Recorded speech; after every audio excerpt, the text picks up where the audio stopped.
बाँसकरीमा अहिले धेरैजसो हाम्रो भारतीय सेवाग्राहीहरू यहाँ चाहिँ आउनुहुन्छ र सेवा लिनुहुन्छ।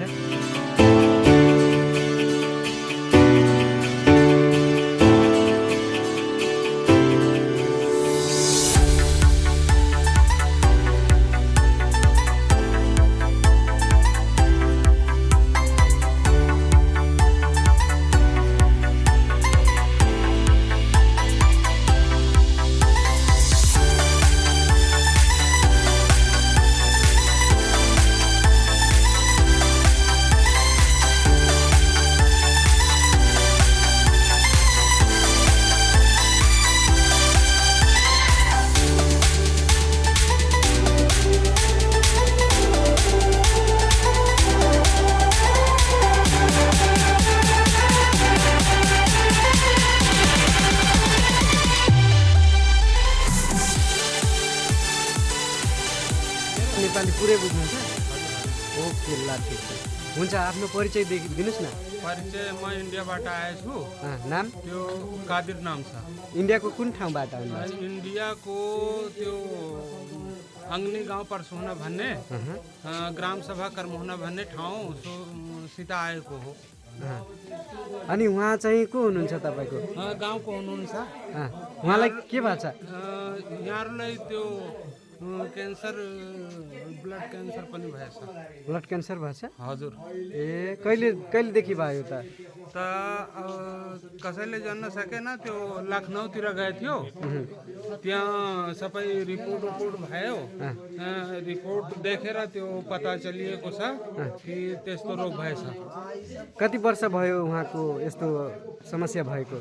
वर्ष त भए छैन, मात्र त्यो 1 महिना 15 दिन जति भएछ। अनि थाहा भयो? हजुर।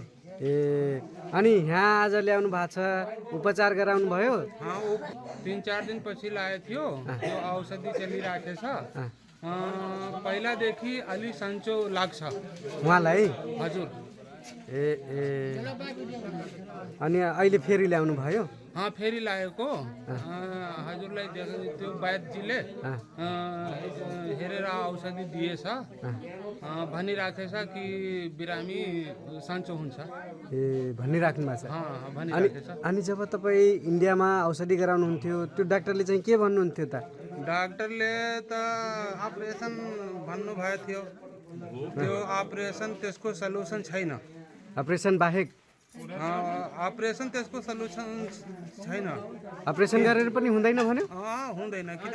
यहाँ ल्याएपछि सन्चो अलि भइराख्नु भएको छ? सन्चो भइरहन्छ।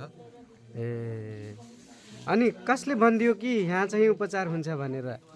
म आफै जान्थ्यो। म 30-35 सालदेखि पहिला यहाँ आए थियो। आएर त्यो औषधि पनि लिएर गए थियो, अर्को चिजको। त्यही भएर म जानेको थियो यहाँहरूले। अनि आज यहाँ त 4वटा अटोमा आउनु भएको छ, एउटा कार देखिरहेको छु तपाईँको पछाडि, युपीको कार त हामीहरू लिएर आएको। ए, तपाईँको हो त्यो कार पछाडिको? म इन्डियाको बीडीसी पनि हो, क्षेत्र पञ्चायत सदस्य। ए हो? हजुर। सदस्य हुनुहुन्छ त्यहाँको? हजुर। त्यही भएर त त्यो गाउँलेहरूको सेवा गर्न लागेको छु। त्यही भएर।